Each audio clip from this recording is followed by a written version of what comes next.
Hello everyone. कैसे हैं सभी लोग। और बच्चों, कैसी चल रही है तुम्हारी बोर्ड्स की तैयारी?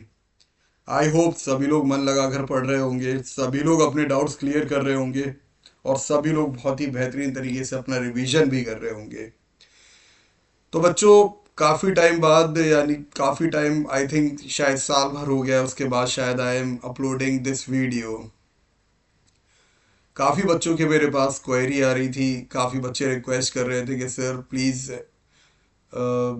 सीबीएसई सोशल साइंस और आईसीएसई सोशल साइंस के जो इम्पोर्टेंट चैप्टर्स हैं या जो कोई इम्पोर्टेंट क्वेश्चंस बोर्ड में आ सकते हैं प्रोबेबली, या जिनका वेटेज ज़्यादा है, प्लीज़ सर आप उसको अपलोड करिए, और जिससे हम अपने डाउट्स को क्लियर कर सकें। कुछ बच्चों ने लाइव आने के लिए भी बोला। तो बच्चों, बिल्कुल लाइव भी आएंगे और लाइव भी आकर आपकी क्वेरीज और डाउट्स को क्लियर करेंगे। ठीक है। तो बच्चों, ये जो लेक्चर है ये सीबीएसई सोशल साइंस के लिए डेडिकेटेड है। ठीक है। ये जो मैंने सीरीज स्टार्ट करी है, that is ultimate master class series, ये सीबीएसई सोशल साइंस के लिए है। इसमें हम लोग हर एक चीज़ इन डेप्थ समझेंगे, है ना। और ये जो पहला लेक्चर है ना, ये पहला लेक्चर एमसीक्यूज बेस्ड है। इसमें चारों सेक्शन के एमसीक्यूज हैं: history, civics, geography and economics. हर एक सेक्शन से मैंने अभी 20-20 एमसीक्यूज लिए हैं, है ना। इसके साथ साथ आपके वो फ्रेंड्स जो आईसीएससी बोर्ड्स के एग्ज़ाम देने वाले हैं, आप उनको भी ये चैनल सब्सक्राइब करने के लिए कह सकते हैं, या उनको भी आप आने वाली आईसीएससी क्लास 10 के जो मैं अभी लेक्चर अपलोड करने वाला हूँ, आप उनको वो लिंक भी सेंड कर सकते हैं। ठीक है, जैसे कहते हैं ना कि भाई शेयरिंग इज़ केयरिंग। ठीक है। तो चलो बेटा, ज़्यादा कुछ डिले किए बगैर हम लोग स्टार्ट करते हैं अपना पहला लेक्चर। ठीक है। Of ultimate master class series for class 10th social science CBSE board. Clear है? तो चलो स्टार्ट करते हैं। तो बच्चों, जो हमारा पहला सेक्शन है ना, पहला सेक्शन हमारा जो रहेगा वो रहेगा हिस्ट्री के ऊपर। ठीक है। हिस्ट्री सेक्शन से मैंने 20 एमसीक्यूज उठाए हैं, 20 civics, economics and geography. Clear है? और हर एक एमसीक्यूज को बहुत ही अच्छी तरीके से सुनना, समझना। अगर किसी में भी डाउट है तो आप कमेंट सेक्शन में कमेंट करके उसको दोबारा पूछ सकते हैं, या किसी भी चैप्टर में, चाहे वो किसी भी सेक्शन का हो, हिस्ट्री, ज्योग्राफी, इकोनॉमिक्स या सिविक्स। क्लियर है? आप उस चैप्टर का नाम या आप उस टॉपिक का नाम भी कमेंट सेक्शन में लिख सकते हैं, उसको मैं एक अलग से उसकी एक डेडिकेटेड वीडियो बनाऊंगा और आपके उन डाउट को मैं सॉल्व करूंगा। ठीक है। चलो, तो हम लोग स्टार्ट करते हैं पहला। क्लियर है? सो पहला जो क्वेश्चन है हमारा बच्चों, पहला क्वेश्चन है, who wrote the book Hind Swaraj? Hind Swaraj जो है वो किसने लिखी है? ठीक है भाई, पहला तो मार्क ही है। चलो, महात्मा गांधी। ठीक है। Hind Swaraj is the book which was written by Mahatma Gandhi. ठीक है। चलो आगे बढ़ते हैं। अच्छा, मुझे ये कौन बताएगा, जवाहरलाल नेहरू ने कौन सी बुक लिखी? कोई भी बुक का नाम बताएं जो जवाहरलाल नेहरू ने लिखी। ठीक है। I want your answer in the comment section below. चलिए, question number second. Question second is कि in which year was the treaty of Vienna sign? Treaty of Vienna किस ईयर में साइन की गई थी? It's year 1815। क्लियर है? लेकिन अब हमें यह भी समझना पड़ेगा कि भाई ट्रीटी ऑफ वीना थी क्या, है ना। तो बच्चों, ट्रीटी ऑफ वीना को समझते हैं। ठीक है। सो देखो, Treaty of Vienna is also known as Congress of Vienna. ठीक है। तो हम लोग इसको ये भी लिख सकते हैं यहां पर, treaty of Veena also known as Congress of Veena. अब भैया, ये ट्रीटी ऑफ वीना या कांग्रेस ऑफ वीना हुई तो भाई कोई भी मीटिंग हो रही है तो उसका कोई एक एम एजेंडा तो होता है ना। कई एजेंडे थे, उसमें से हम सिर्फ दो के बारे में बात करेंगे। पहला क्या था? फर्स्ट वॉज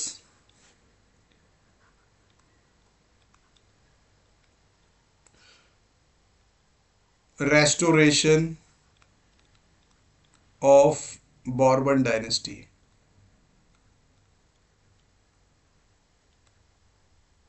तो एक तो हम ये ले सकते हैं। ठीक है। दूसरा हम क्या लिख सकते हैं बच्चों, समझ लेना, थोड़ा ऊपर नीचे लिख रहा हूं, ठीक है, लेकिन समझ में आ जाएगा आई होप, ठीक है। सेकंड, ठीक है, जो नेपोलियन, ठीक है, नेपोलियन जब आया हुआ था, उसके बाद जब उसके हाथ में एडमिनिस्ट्रेशन लगा और उसने कई चीज़ों में जो चेंजेस करे, उन चेंजेस को रिफॉर्म करने के लिए भी वीना कांग्रेस बुलाई गई थी, ठीक है, ठीक है। तो आप इसमें चलो उसको छोड़ के आप एक और चीज़ लिख सकते हैं, रेस्टोरेशन ऑफ ओल्ड रिजाइम, ये भी एक पॉइंट है बच्चों, इसको याद रखना है ना। ये हो गया, ठीक है। तो चलो, आई थिंक ये चीज क्लियर हो गई होगी कि Treaty of Vienna was signed in 1815 which is also known as Congress of Vienna. 2 points हमने यहां पर लिखे, restoration of Bourbon dynasty and restoration of old regime, ठीक है। चलो आगे बढ़ते हैं।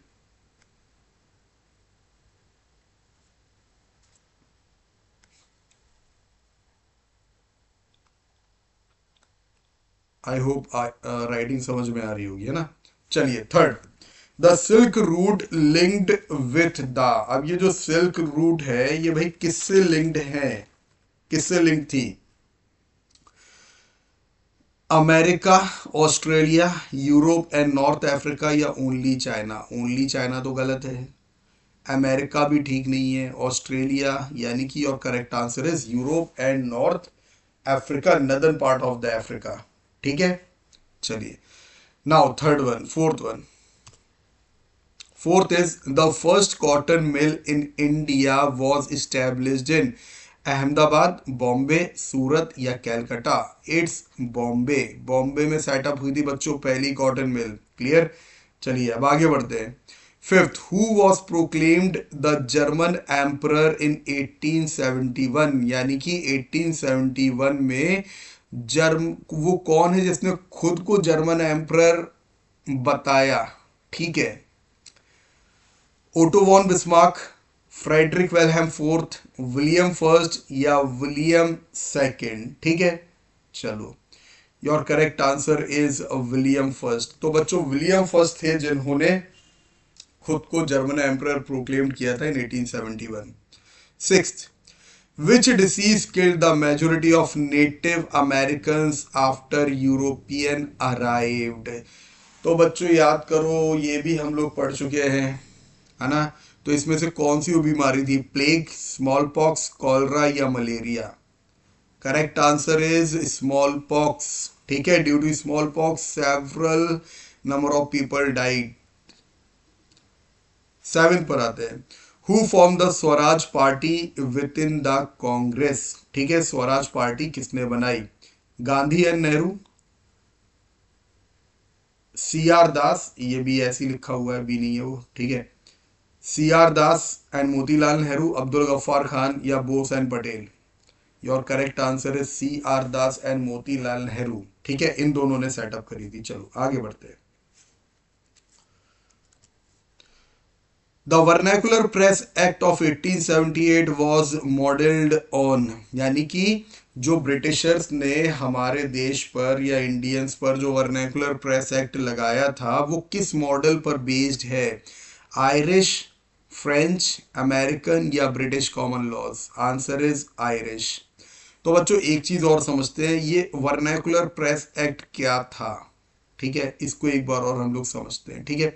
तो बच्चों देखो, वर्नैकुलर प्रेस एक्ट वो एक्ट था जिसमें अंग्रेजों ने, ब्रिटिशर्स ने ये कहा था कि इंडियंस अपनी कोई भी newspaper, magazine, daily digest, anything which is based on print media, वो अपनी लोकल लैंग्वेज में, चाहे वो उर्दू हो, हिंदी हो, मराठी हो, गुजराती हो, पंजाबी हो, वो अपनी लोकल लैंग्वेज में उसको पब्लिश नहीं कर सकते until unless which is verified by the Britishers. Until unless, जब तक ब्रिटिशर्स उसको वेरीफाई नहीं कर सकते, they can't directly publish. Clear है? So that was the vernacular press act, ठीक है। वर्नैकुलर का मतलब ही क्या होता है? तो कितना सिंपल है, देखो अगर तुम वर्ड्स जो है ना, अगर तुम वर्ड्स का मतलब सीख जाओगे या वर्ड्स का मतलब तुम्हें मालूम होगा तो वो चीज़ समझने में आसान होगी। वर्नैकुलर का मतलब होता है language which is spoken in an specific area. ठीक है, इसको बोलते हैं वर्नैकुलर, ठीक है, या लोकल लैंग्वेज आप कह लो। क्लियर है? चलो next is the Jallianwala Bagh incident took place in कब? 1917, 1920, 1918 या 1919? तो बेटा इट्स 1919। क्लियर? चलो अच्छा, 1919 में हुआ था Jallianwala Bagh massacre on the direction of general Dyer. ठीक है, इस चीज को भी याद रखिएगा। ठीक, चलो आगे बढ़ते हैं। Question number 10, who created the first steam engine later improved by James Watt? Clear है? तो पहले फर्स्ट स्टीम इंजन बनाया किसने? इम्प्रूव जो किया वो तो जेम्स वॉट ने किया, लेकिन बनाया किसने? मॉडिफिकेशन तो जेम्स वॉट ने की है, बनाया किसने? ऑप्शन है Richard Arkwright, Thomas Newcomen, James Hargreaves, Matthew Boulton. James Newcomen. ठीक है, James Newcomen was the person who had invented the steam engine. Now the oldest Japanese book is Bible, Kojiki, diamond sutra या मनयोशु? Diamond सूत्र इसको तो भूल ही नहीं सकते हो, ये तो बिल्कुल पढ़ा हुआ है आपने। क्लियर है? चलो, और ये किस चैप्टर से आया बच्चों, कौन बताएगा? ये आया है प्रिंट कल्चर से, ये प्रिंट कल्चर से आया है। ठीक, चलो 12th, calligraphy is the art of metal engraving? नहीं भाई, इससे तो नहीं है। ब्यूटीफुल राइटिंग, मिनिएचर पेंटिंग या मैप मेकिंग? मैप मेकिंग को तो कार्टोग्राफी बोलते हैं, मिनिएचर पेंटिंग ये भी नहीं है भाई। आंसर क्या है? Beautiful writing. ठीक है, जब आप कोई भी भाषा है, इंग्लिश है, हिंदी है, एनी लैंग्वेज, जब आप उसको डिजाइन करके बहुत ही एक प्लीजेंट और एडोरेबल वे में लिखते हो ना, उसको बोलते हैं कैलीग्राफी। क्लियर है? चलिए now 13, indentured labour refers to free labour, slave trade, bonded labour, under contract या पेड इंटर्नशिप?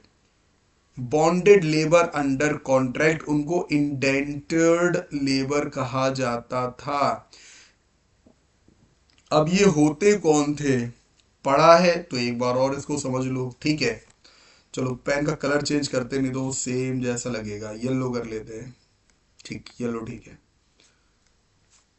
तो बॉन्डेड लेबर अंडर कॉन्ट्रैक्ट, तो बेटा होता क्या था कि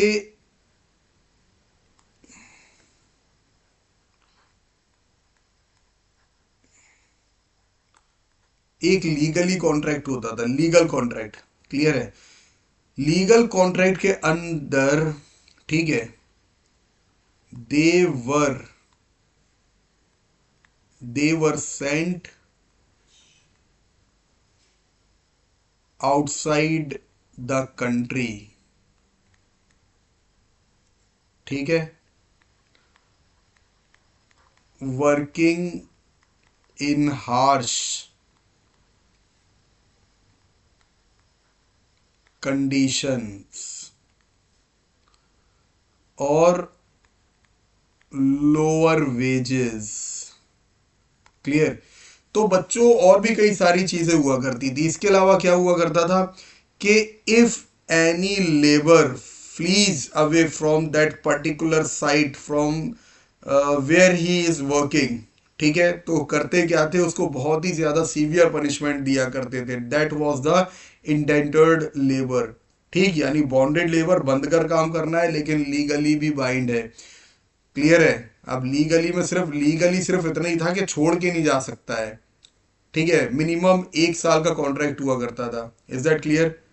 बाकी हार्श कंडीशन में काम करना, मिनिमम वेजेस, खाने पीने की सुविधा नहीं, सैनिटेशन सिस्टम ठीक नहीं है। ठीक है, तो कहीं पे कोई कंडीशन ठीक नहीं थी। Clear? That was the indentured labour. चलिए 14, who wrote Gulamgiri, Jyotiba Phule, doctor Ambedkar, Periyar या महात्मा गांधी। पेरियर, ठीक है। ही रोट गुलामगिरी। चलिए now 15, the idea of la patrie refers to the citizen, the fatherland, the motherland, the constitution. The fatherland. The citizen का क्या था, ला सिटियोन, ठीक है। फादरलैंड का क्या है, la patrie. Is that clear? So इसको भी याद रखना, ये भी बहुत ही इंपॉर्टेंट है। चलो now next, what was the G77? A group of rich nations, a military alliance, a group of developing nation या trade union? Option C, a group of developing nation। G77 का मतलब है ग्रुप ऑफ 77 कंट्रीज, ठीक है। So a group of developing countries, not developed, not under developed, but developing countries, group 77। चलो now 17, the Bretton Woods institution include WTO and WHO यानी world health organisation, world trade organisation and world health organisation. क्या ये है सही answer? IMF and world bank. IMF का भी full form मालूम होना चाहिए,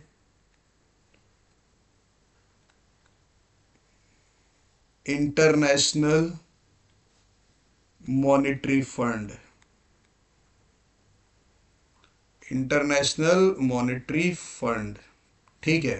क्या ये आंसर है?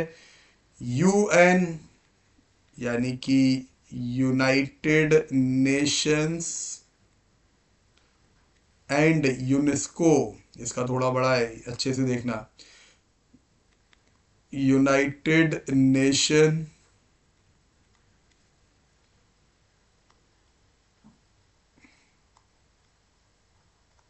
Education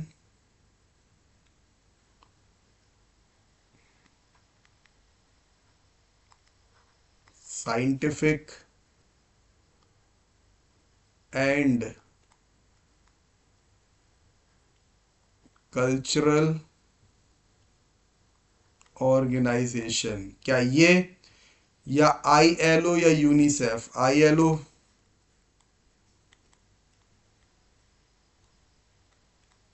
international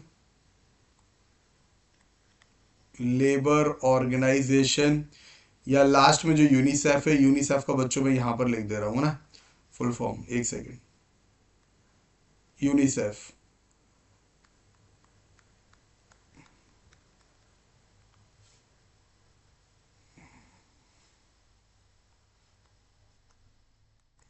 United nation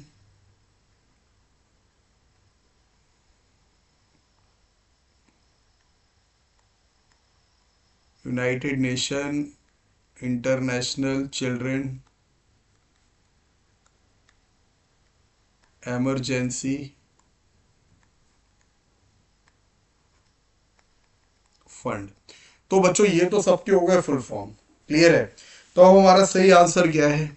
correct answer is IMF and world bank, it is the correct answer, ठीक है। So the Bretton wood institution include international monetary fund and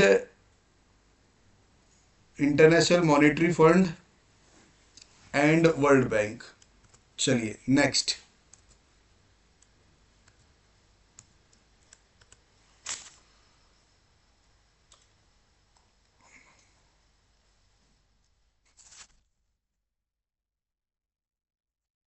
चलो नेक्स्ट 18 पर आते हैं ना।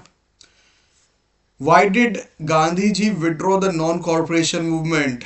गांधी जी ने नॉन कॉर्पोरेशन मूवमेंट को वापस क्यों लिया या उसको बंद क्यों किया? लैक ऑफ पब्लिक सपोर्ट, क्या भाई पब्लिक का सपोर्ट नहीं मिल रहा था, ठीक है। दूसरा, due to Chauri Chaura violence, arrest of all leaders, या reaching of a deal with the British? नहीं भाई, ये तो बिल्कुल सरासर गलत है, ठीक है। लैक ऑफ पब्लिक सपोर्ट नहीं भाई, पब्लिक का भी सपोर्ट भरपूर मिला इसमें भी, और इसके पहले जो भी मूवमेंट हुए उसमें। अरेस्ट ऑफ ऑल लीडर नहीं, इसकी वजह से भी नहीं हुआ। क्यों? क्योंकि लीडर्स तो हमेशा ही अरेस्ट होते रहे, क्लियर है, लेकिन मूवमेंट में कमी नहीं आई, क्लियर है। So the correct answer is Chauri Chaura violence. Chauri Chaura violence कहाँ हुआ था? ये हुआ था गोरखपुर, उत्तर प्रदेश में, है ना। जब जब पीसफुली लोग, पीसफुली जो लोग हैं भाई वो क्या कर रहे थे, एक तरीके से स्ट्रगल कर रहे थे, ठीक है, peacefully in a non violence manner. But Britishers आते हैं, उनके जो पुलिसमैन ऑफिशियल्स होते हैं वो क्या करते हैं, मारपीट करने लगते हैं, वायलेंस करने लगते हैं। और उसके बाद होता है क्या है कि फिर जो इंडियंस थे, क्लियर है, जो वहाँ पर प्रोटेस्ट कर रहे थे वो भी क्या करने लगे, फिर साथ में उनके। अब क्योंकि भाई वायलेंस भड़केगा तो सीधी सी बात है कि फिर दोनों ही, जो कोई डिफेंस में, कोई सेल्फ डिफेंस में, कोई अपोज में, फिर वायलेंस होता ही है, क्लियर है। So it's due to the Chauri Chaura violence. Now a jobber was a person who owned a mill. Jobber किसे कहा गया? ठीक है, ये बेटा इसको पहले समझो, जॉबर कौन था, ठीक है, या जॉबर किसे कहते हैं? हु ओन्ड अ मिल नहीं। Get new recruits for factories was a government official. Repaired machine, ये भी गलत है, ये भी गलत है। Got a new recruits for factories, ये बच्चों हम पहले पढ़ चुके हैं, है ना। जब ये चैप्टर पढ़ा होगा तो पढ़ा होगा कि जॉबर, जॉबर वॉज अ पर्सन जो लोगों के पास जाता था, क्लियर है, उनको कह सकते हैं कि झूठे प्रोमिस करता था या वो स्कीम्स बताता था कि भाई लोग उसके ट्रैप में आ जाते थे, फिर वो कॉन्ट्रैक्ट को साइन कर देते थे, उसके बाद वो इंडेंटर्ड लेबर बन जाया करते थे, क्लियर है। तो ये था काम जॉबर का। सो got new recruits for factories, ठीक है, it's a correct answer. Now 20। तो बच्चों इट्स द लास्ट क्वेश्चन, ठीक है, it's the last question of history section, ठीक है।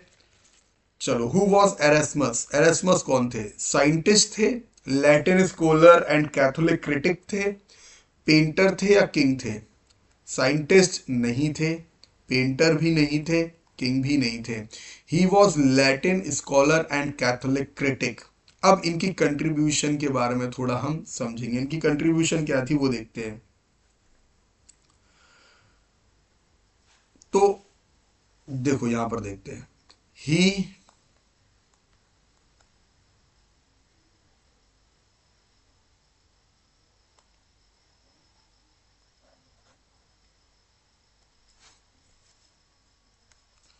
he criticized,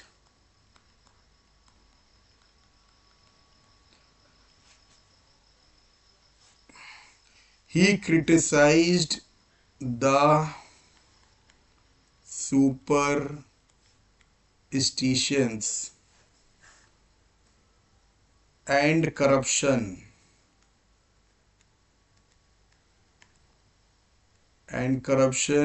of the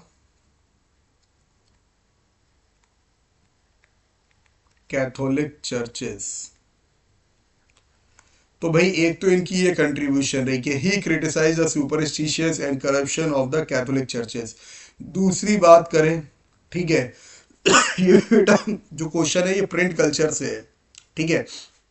दूसरा क्या था, he was the he was the first person who translated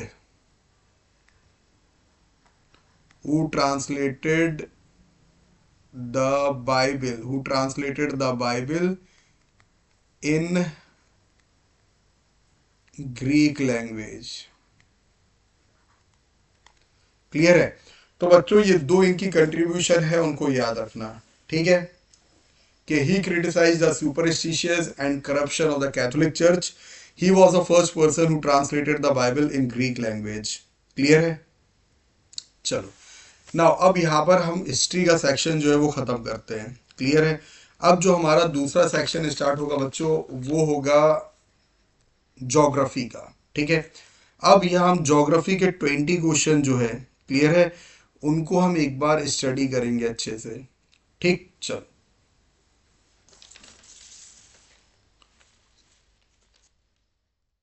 चलो पहला, old alluvial soil is known as khadar, regur, bangar या तेरई।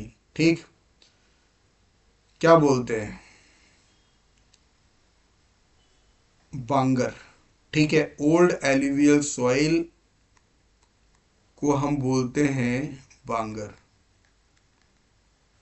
ठीक है, उसके बाद न्यू एलुवियल सॉइल को हम बोलते हैं खादर। ठीक है, अब रीगर ब्लैक सॉइल का दूसरा नाम है। ठीक है, ब्लैक सॉइल। इन सब चीजों को बच्चों याद रखना, ये इसमें से भी क्वेश्चन बन सकते हैं। ठीक है, तेरई क्या है? ये लैंड फॉर्म है। ठीक है, या land area under the foot hills, under the foot hills of the Himalayas.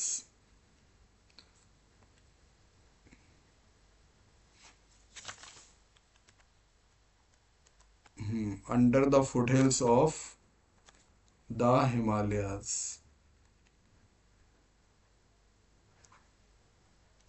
ठीक है, चलो अब दूसरा वाला, विच state has made rooftop rain water harvesting compulsory. यानी इसमें से वो कौन सा राज्य है जिस राज्य में rooftop rain water harvesting compulsory है? ठीक है, द आंसर इज तमिलनाडु। ठीक, कई बच्चों ने सोचा होगा राजस्थान होगा, केरला। राजस्थान ज्यादा लोगों ने सोचा होगा। नो बेटा, it's not Rajasthan, it's Tamil Nadu. ठीक है, सेकंड। चलो अब आ जाओ। अच्छा, अब ये तो तुम्हें मालूम ही होगा कि भाई रेन वाटर हार्वेस्टिंग किसको बोलते हैं। ठीक है, और roof top rain water harvesting, ठीक है, यानी जब बारिश का पानी छतों पर आता है, ठीक है, तो उसको जिस तरीके से हमारे यहाँ क्या होता है कि छत का एक पाइप जो है, ठीक है, वो हमारी घर के बाहर जो नाली है उसमें कनेक्ट होता है, तो पूरा पानी नाली में बह के वेस्ट हो जाता है। क्लियर है? लेकिन यहाँ पर ऐसा नहीं होता, यहाँ पर हर एक छत का जो पाइप है वो कनेक्ट होता है। क्लियर है? कि जिससे अंडरग्राउंड वाटर जो है, ठीक है, मतलब अंडरग्राउंड वाटर चार्ज होता रहे, इस तरीके से नालियों में जाके वेस्ट ना हो। क्लियर है?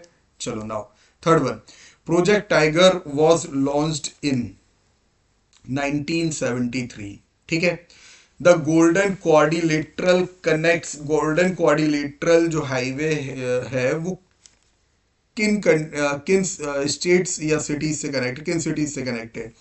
ठीक है, दिल्ली, मुंबई, चेन्नई, कोलकाता। दिल्ली, श्रीनगर, कन्याकुमारी, मुंबई, कोलकाता, चेन्नई या Ahmedabad, Pune, Delhi. Correct answer is Delhi, Mumbai, Chennai and Kolkata. Clear है? चलो next is fifth one, which is the highest quality coal. इसमें से कौन सा कोल है जिसकी क्वालिटी सबसे ज्यादा होती है? ठीक है, यानी कि जो आप कह सकते हो जिसकी केमिकल प्रॉपर्टी सबसे ज्यादा होती है, दैट इज एंथ्रासाइट कोल। ठीक है, अब हम लोग, चलो ठीक है, अब हम इसको तुम्हें किस वे में बता रहे हैं? इसको हम क्रोनोलॉजिकल वे में बता रहे हैं, फ्रॉम इंफीरियर टू सुपीरियर। ठीक है, चलो अच्छा यहां पर लिख देते हैं पहले, चलो फ्रॉम बेस्ट टू वर्स्ट ऐसा कर देते हैं, फ्रॉम बेस्ट टू वर्स्ट। रुको, अच्छा बेस्ट टू वर्स्ट नहीं, फ्रॉम वर्स्ट टू बेस्ट। ठीक है, ऐसा करते हैं, from inferior to superior.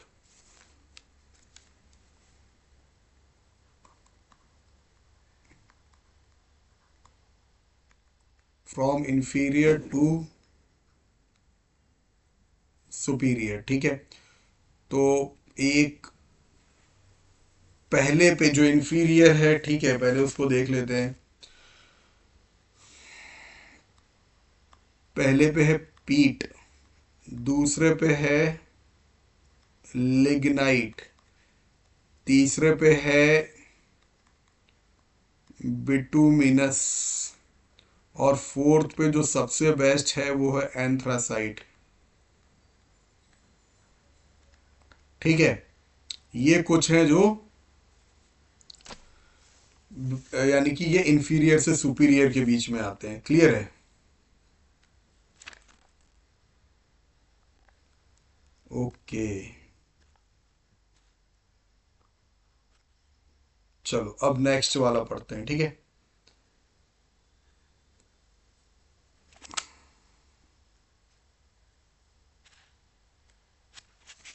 Sixth one, so your sixth question is the monazite sands of Kerala are rich in uranium, coal, thorium, thorium या gold. Thorium. अब बच्चों thorium क्या होता है? Thorium it occurs naturally, it occurs naturally and it is slightly radioactive, ठीक है। it is slightly radioactive metal, ठीक। चलो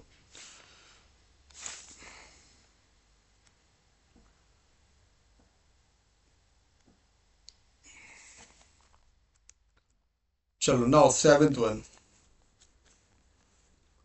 which mode of transport reduces transshipment losses, यानी कि इनमें से वो कौन सा मोड ऑफ ट्रांसपोर्ट है जिससे शिपमेंट के दौरान सबसे कम लॉस होता है, ठीक है। रेलवेज, पाइपलाइंस, रोडवेज या एयरवेज। बेटा सबसे सेफ जो है, ठीक है, वो है पाइपलाइंस। इसके द्वारा गैस, ऑयल, ठीक है, यानी कि अगर देखा जाए तो जो लिक्विड और गैस वाली चीजें होती हैं, ठीक है, उनको ट्रांसपोर्ट किया जाता है थ्रू पाइपलाइंस, ठीक है। चलो now eighth one, black soil is ideal for growing cotton. सबसे आसान, ठीक है, black soil is ideal for growing cotton. चलो next, 9, slash and burn agriculture in north eastern state is, यानी कि इसमें से नॉर्थ यानी कि ये जो ऑप्शन दी गए इन ऑप्शन में से वो कौन सा ऑप्शन सही है कि स्लैश एंड बर्न एग्रीकल्चर को नॉर्थ ईस्टर्न में किस नाम से जाना जाता है, ठीक है। मिल्पा, झुमिंग, लडंग या रोका। इट्स झुमिंग, जिसे हम बोलते हैं ना झूम cultivation,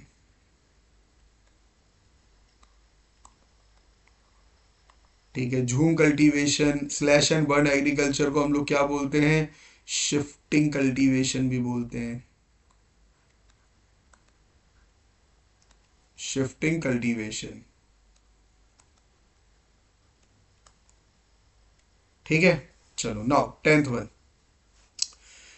India's rank in the world in water availability पर पर्सन पर ईयर, यानी India's rank in the world in water availability पर पर्सन पर ईयर, क्या रैंक है इंडिया की? 10th, 50th, 100 या डी 133? इट्स 133। चलो अब तुम्हें ये और बता दें कि 10th किसकी रैंक है वर्ल्ड में, किस कंट्री की है, 50 किसकी है और 100 किसकी है, ठीक है। तो बच्चों 10th जो है, एक सेकेंड, ठीक, तो 10th है New Zealand, New Zealand holds 10th rank. 50th है अल्बानिया और 100 जो रैंक है वो है स्लोवाकिया, ठीक है, या जिम्बाब्वे। चलो, और 133 जो रैंक है वो है इंडिया की, ठीक है। आई होप ये क्लियर हो गया होगा। चलो now 11th, Which state is the Corbett National Park located? B. Uttarakhand, ठीक है। Now 12th, the Bhudan Gramdan movement was started by Vinoba Bhave, ठीक है, इन्होंने इसको स्टार्ट किया था। और बेटा इस मूवमेंट को, ठीक है, द ब्लडलेस मूवमेंट भी कहा जाता है। इसकी वजह यह है कि इस मूवमेंट में कोई भी वायलेंस नहीं हुआ। अब यहाँ पे तुम पढ़ते हो ना भूधन एंड ग्रामधन, ठीक है, इसका मतलब क्या है? देखो अगर यहाँ पे इसको डिकोड करते हैं, ठीक है, लिखा हुआ है भूधन, तो बेटा भू, भू का मतलब क्या होता है? धरती, ठीक है, भू यानी कि लैंड, जमीन, और धन ये दान है, ठीक है, दान का मतलब क्या होता है? गिफ्ट, ठीक है। दूसरा वाला जो है हमारा वो क्या है? ग्रामधन, ग्राम दान, ठीक है। अब ग्राम जो है, ग्राम का मतलब क्या है? विलेज, और दान का मतलब है गिफ्ट। अब दोनों में डिफरेंस क्या है वो समझ लो। देखो भूधन में क्या था कि भूधन में जो लैंड ओनर्स थे, बहुत बड़े बड़े जमींदार, उनसे रिक्वेस्ट की गई थी कि भाई आप अपनी ज़मीन का कुछ हिस्सा उन किसानों को दे दें जिनके पास खुद की ज़मीन नहीं है, उन लोगों को दे दें जिनके पास अपनी ज़मीन नहीं है, ताकि वो उसमें रह सके और उसको कल्टीवेट कर सके, ठीक है। दैट वाज भूदान, ठीक है। ग्राम दान, अब ग्राम दान में ये नहीं था कि पूरा पूरा गांव जो है वही दान कर दिया जाए, नहीं, यहाँ पर बात की जा रही थी इंडिविजुअली, यहाँ पर पूरी कम्युनिटी की बात थी कि गांव में जितने भी जो लोग हैं, क्लियर है, वो उनके पास जो एक्स्ट्रा ओनरशिप है या प्रॉपर्टी है वो ज़रूरतमंदों को दे, ताकि जिसको वो यूज़ नहीं कर रहे हैं उसका सही यूज़ की करके उसका आउटपुट सही निकाला जाए, प्रोडक्टिविटी मिले। That was Gramdan and Bhoodan, ठीक है। चलो now 13, 13 is which is a rabi crop? Wheat, rice, jowar या maize? Wheat is the rabi crop, ठीक है। अच्छा अब ये राइस, ज्वार और मेज ये कौन सी क्रॉप है भाई? ये तीनों जो है ना, ये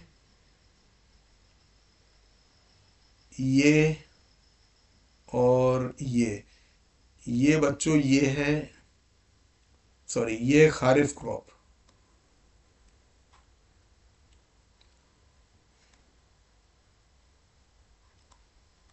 ये है खारिफ क्रॉप, ठीक है।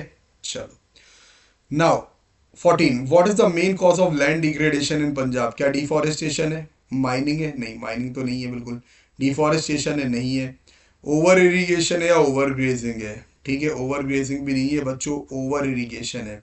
पंजाब को द लैंड ऑफ 5 रिवर्स भी कहा जाता है, ठीक है, बहुत ओवर इरिगेशन होता है, इसी वजह से लैंड डिग्रेड होती है। और ओवर इरिगेशन से लैंड डिग्रेडेशन का जो फैक्टर है वो है तुम्हारा सॉइल इरोजन, ठीक है। जब हद से ज़्यादा इरिगेशन होगी, हद से ज़्यादा सिंचाई होगी, तो टॉप लेयर ऑफ सॉइल पानी के साथ बह जाएगी और लैंड डिग्रेड हो जाएगी, ठीक है। Now 15, which is the oldest artificial port in India? ठीक है, कांडला, मुंबई, चेन्नई या Visakhapatnam? C, Chennai. Resources surveyed and determined for use of, यानी कि रिसोर्सेज को सर्वे किया जाता है और फिर उसका एक जो डिसीजन लिया जाता है, किस लिए लिया जाता है? For potential, stock, developed resources या reserves? That is developed resources.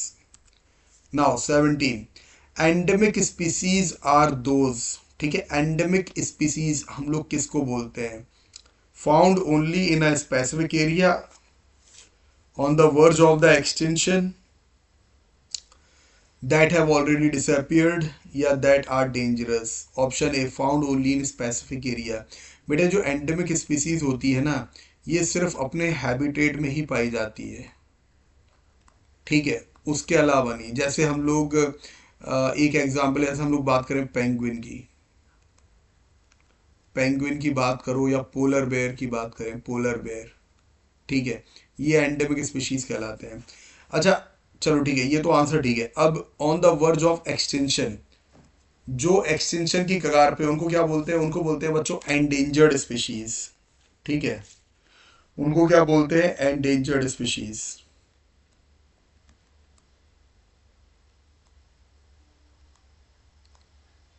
Endangered species that have already disappeared, तो भाई जो डिसअपियर्ड हो चुके हैं वो एक्सटिंक्ट है,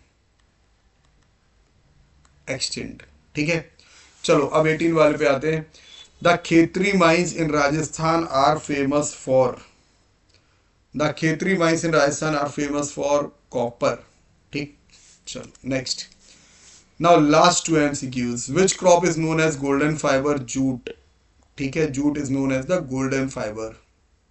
the first oil well in India was drilled at Mumbai high, Ankleshwar, Kalol या Digboi. Digboi is the correct answer. Clear है, चलो। सो बच्चों यहाँ पर हमारा ज्योग्राफी का सेक्शन खत्म होता है। यहाँ हमने 20 इंपॉर्टेंट एमसीक्यूज जो है उसको समझा, ठीक है, डिकोड किया, उससे जो और क्वेश्चन बन सकते थे या और जो प्रोबेबिलिटीज या पॉसिबिलिटीज थी उसको हमने एनकाउंटर किया। अब हम लोग आते हैं सिविक्स। ठीक है, यहाँ पर भी 20 क्वेश्चंस रहेंगे सिविक्स के। चलो, पहला, the 1956 act of Sri Lanka recognised. जो 1956 एक्ट श्रीलंका ने जो था वो वही क्या था उसमें? Tamil as official language, Sinhala as official language, Buddhism as a state religion या बोथ बी एंड सी। बच्चों it's D, both B and C, यानी सिंघाला को ऑफिशियल लैंग्वेज बनाकर Buddhism as a state religion कर दिया था। तो ये दोनों ही करेक्ट है। Which is a coming together federation, India, USA, Spain या बेल्जियम? बेटा USA is coming together federation. अगर हम लोग बात करें इंडिया की, स्पेन की या बात करें बेल्जियम की, तो ये जो तीनों है ना, ये होल्डिंग टुगेदर फेडरेशन है। Holding together federation. ठीक, चलो। Who is the head of the municipal corporation? Sarpanch? नहीं, ये तो भाई गांव में रहते हैं। ठीक है, ये तो नहीं है। MLA, member of legislative assembly, ये भी नहीं है। गवर्नर? नहीं भाई, चीफ मिनिस्टर के बाद स्टेट में सबसे बड़ी पोजीशन गवर्नर की होती है। So mayor is the correct answer. Brussels is the headquarter of United Nations, NATO, European Union या UNICEF? It's European Union. Okay, which subject is in the concurrent list? Defence, education, banking या foreign affairs? It's education. बच्चों देखो, 3 list होती है, ठीक है। एक तो तुम्हारी होगी कॉन्करेंट लिस्ट, ठीक है, फिर होती है स्टेट लिस्ट, और फिर होती है यूनियन लिस्ट। तो बच्चों जो स्टेट लिस्ट होती है ना, स्टेट लिस्ट का मतलब होता है decision taken by state, decision that is, या डिसीजंस लिख देते हैं, डिसीजंस दैट आर। ठीक,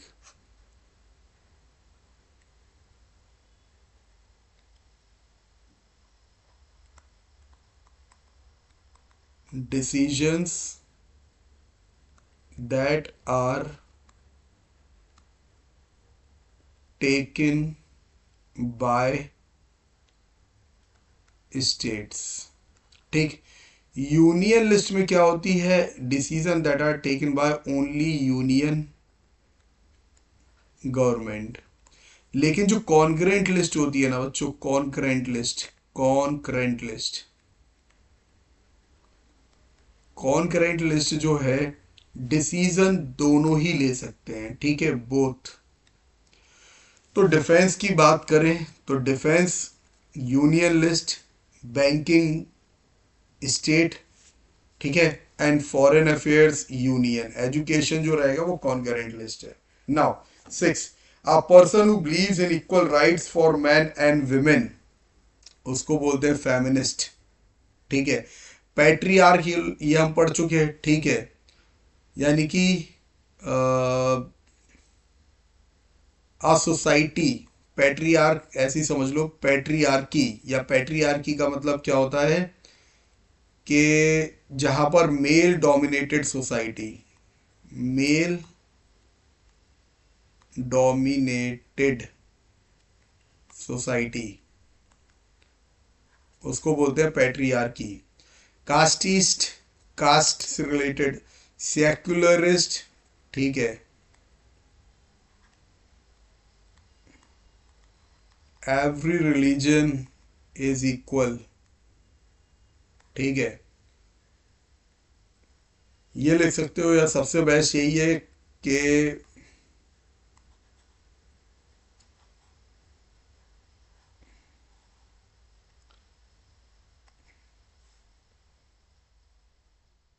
सेकुलरिस्ट यानी कि a person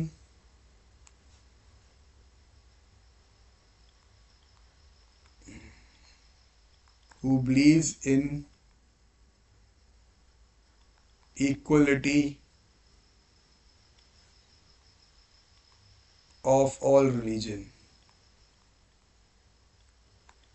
ठीक है। चलो now next, how many political parties are registered with ECI? बेटा आंसर इज मोर देन 750।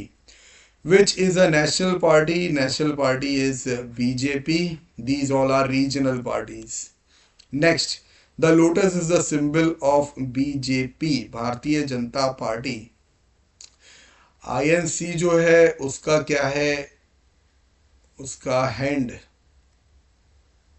हाथ, या आप एक तरीके से आप पाम कह सकते हो, ठीक है।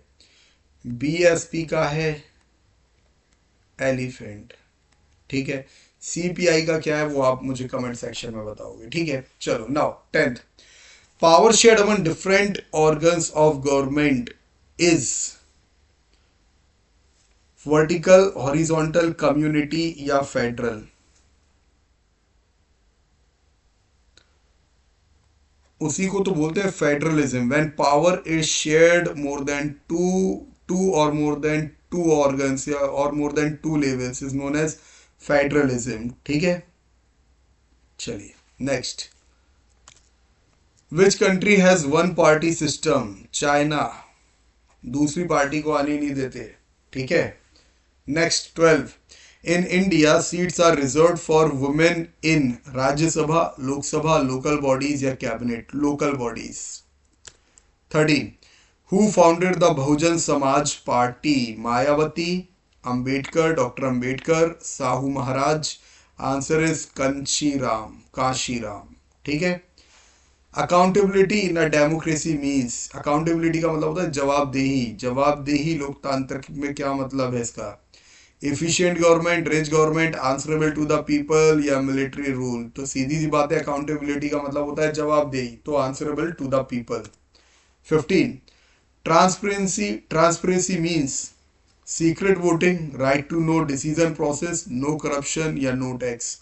Answer is right to know decision process, उसी को तो बोलते हैं पारदर्शिता। Which language is spoken by the majority in the Belgium? Okay, that is D, Dutch. Now, communalism refers to social harmony? नहीं भाई, जब कम्युनिटी बना लोगे तो कहाँ से फिर सोशल हार्मनी होगी? ये तो गलत है। रिस्पेक्ट फॉर ऑल रिलीजन नहीं, कम्युनिटी बन चुकी है। एथिज्म तो बिल्कुल ही अलग है। एथिज्म का मतलब क्या होता है? Person who doesn't believe in God. So C वाला correct है, dominance of one's own religion. The base of democracy is money, people's participation, power or media? बेटा people's participation is the base of the democracy. These media is the pillar. Media is the fourth pillar of the democracy. First is legislature, executive, judiciary and fourth is media. चलो now last two question of this section. What is an affidavit? Affidavit किसको बोलते हैं? Court के order को, किसी party के ticket को जो इलेक्शन के टाइम देती है अपने कैंडिडेट को, अ लीगल लॉ या a sign document with a personal details? बेटा it's D, a sign document with a personal details is called affidavit, जिसको आप प्रार्थना पत्र भी कह सकते हो, ठीक है, या सॉरी शपथ पत्र कह सकते हो, ठीक है। Democracy is better than other forms because it promotes equality, correct mistakes, enhance dignity या all of the above. Promotes equality, ठीक है भाई, सभी को मौका मिलता है, सभी वोट दे सकते हैं, one vote one value. Correct mistake, ठीक है, जैसे यहां पे लिख दो वन वोट वन वैल्यू, ठीक है। करेक्ट मिस्टेक, ठीक है, 5 साल के बाद गलती सुधर सकती है। एनहेंस डिग्निटी, ये भी ठीक ही है। D, all of the above is the correct answer. तो बच्चों ये था हमारा सिविक्स का सेक्शन, जो हमने जहां पर 20 क्वेश्चन खत्म करे। Now the last section of today's lecture is economics, ठीक है। चलो, पहला, development of a country is determined by, यानी किसी भी देश का जो विकास है वो किससे समझा जाता है, इसमें से कौन से फैक्टर है? लिटरेसी लेवल, हेल्थ स्टेटस, पर कैपिटा इनकम या ऑल ऑफ द अबव। बच्चों सभी, ये सभी चीजें चाहिए तभी तो कंट्री डेवलप्ड कंट्री कहलाएगी। Which state has the lowest infant mortality rate? That is Kerala. Clear है? चलो next, manufacturing belongs to the, manufacturing किस सेक्टर में आती है? Primary sector, secondary sector, tertiary sector या quaternary sector? It's secondary sector, ठीक है। प्राइमरी सेक्टर नहीं है, secondary sector is a manufacturing sector. Tertiary sector जो होता है वो तुम्हारा सर्विस सेक्टर होता है, ठीक है। प्राइमरी सेक्टर आप एग्रीकल्चर सेक्टर कह सकते हो।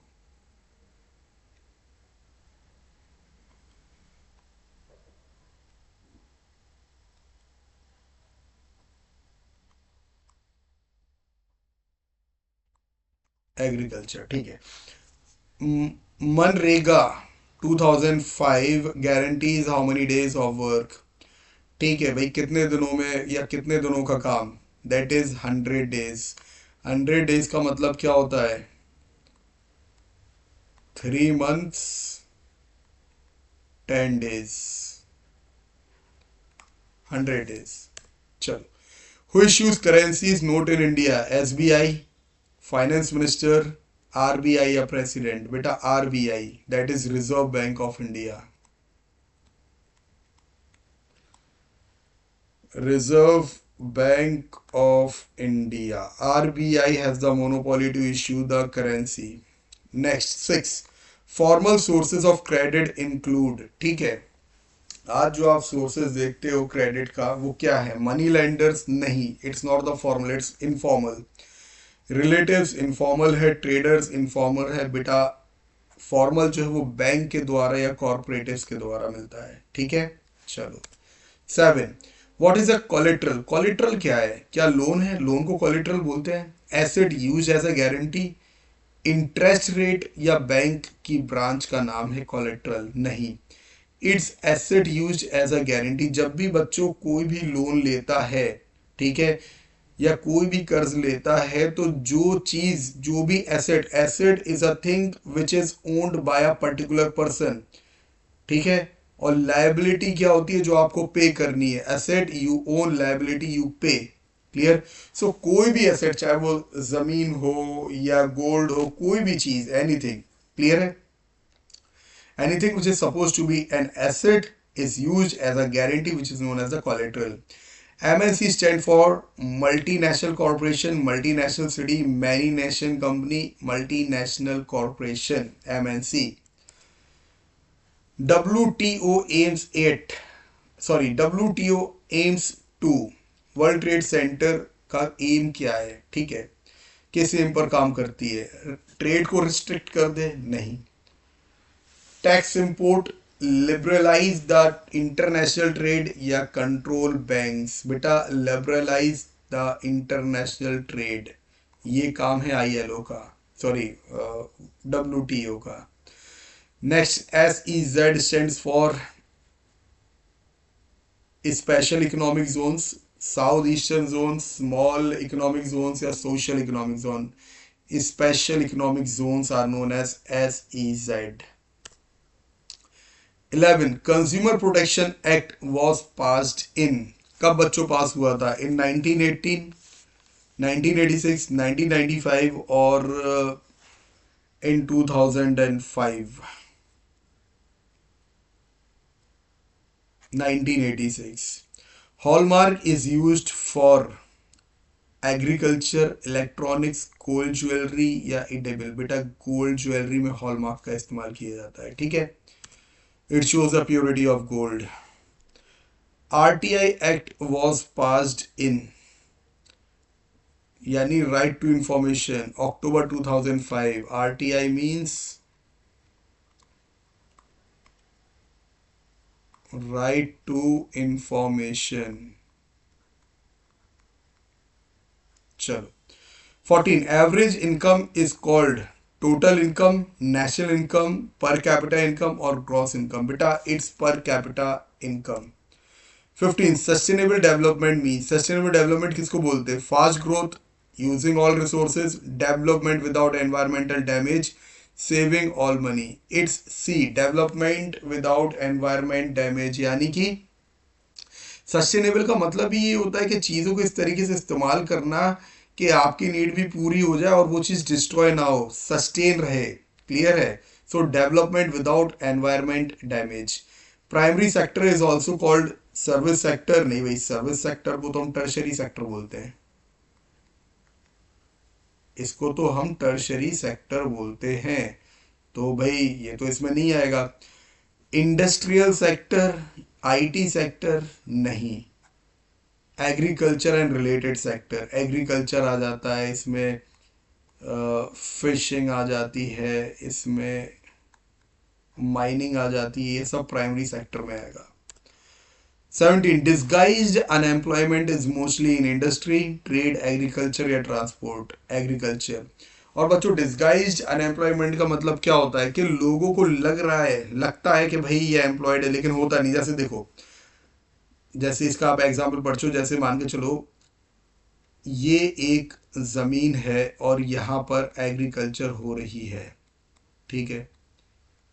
अब हार्वेस्टिंग का टाइम आ गया, ये ज़मीन कोई ज़्यादा बड़ी नहीं है, ठीक है। अब घर में फैमिली मेंबर 6 हैं, ठीक है, और पूरे जो 6 हैं ये सभी लोग एडल्ट हैं, ठीक। अब खेत में जो ज़रूरत है वो सिर्फ 4 लोगों की है, ओनली 4 पीपल्स। लेकिन ये जो बाकी के इसमें से जो 2 निकले हैं, क्लियर है? क्लियर, इनके बिना भी काम हो सकता है, लेकिन क्योंकि ये अनएम्प्लॉयड है, लेकिन फिर भी कुछ ना कुछ वहां पर कर ही रहे हैं। तो डिस्गाइज का मतलब होता है किसी की तरह दिखना, उसको बोलते हैं डिस्गाइज। तो ये डिस्गाइज अनएम्प्लॉयमेंट है, 4 की जगह 6 काम कर रहे हैं, that is disguise unemployment. Modern forms of money include, modern forms में क्या है? मनी की बात कर रहे हैं, पैसा, गोल्ड, पेपर नोट्स, कैटल या ग्रेन। तो बेटा कैटल, ग्रेन या गोल्ड की अगर हम बात करें, पहले तो इसको मार्क कर लेते हैं, ठीक है। आंसर है तुम्हारा पेपर नोट्स एंड कॉइन्स। अगर हम लोग बात करें मॉडर्न फॉर्म्स ऑफ मनी, तो बेटा money is the medium of exchange, ठीक है। अगर हम इन तीनों की बात करें तो ये तीनों तो बेटा बार्टर सिस्टम में इस्तेमाल किए जाते थे। यानी कि बार्टर सिस्टम क्या? Exchange of commodities. चलो now the last 2 MCQs। Self help groups usually help, जो सेल्फ हेल्प ग्रुप्स हैं कितने मेंबर होते हैं उनमें, ठीक है, वो हम देखते हैं पहले। 1 to 5, 15 to 20, 100 या 50। तो यूजुअली बोला गया तो अक्सर भाई 15 से 20 होते हैं, इससे ऊपर भी हो सकते हैं, इससे नीचे भी हो सकते हैं। Globalisation means integration of market और कंट्रीज। इंटीग्रेशन का मतलब होता है unity,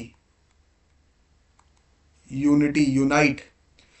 isolation, only local trade या एंडिंग ट्रेड। बेटा ग्लोबलाइजेशन का answer first option, first, integration of market and countries. तो देखो बच्चों, यहाँ से हमारा जो चैप्टर है, ठीक है, चैप्टर या हम लेक्चर कह रहे हैं, पहला लेक्चर हमारा ये खत्म होता है, ठीक है, जो कि बेस्ड है MCQs पर। क्लियर है? तो इसको एक बार बहुत अच्छे से पढ़ो, ठीक है, इसको समझो। अब अगर आपको किसी भी चैप्टर में डाउट है of history, civic, geography, economy, या इन चैप्टर्स में से किसी भी टॉपिक आपको समझ में नहीं आ रही हो या कहीं पे आपको कोई डाउट हो, so you can ask it, you can comment it on the comment section. Clear है? तो भाई चलो आज का लेक्चर हम लोग यहीं पे ख़त्म करते हैं। आई होप आप सब लोग बहुत अच्छे से तैयारी कर रहे हो, सभी सब्जेक्ट्स को अच्छे से पढ़ो, all the subjects are very important. Clear? तो चलिए ठीक है, फिर मिलते हैं हम लोग नेक्स्ट क्लास में। तब तक के लिए गुड बाय एवरीवन।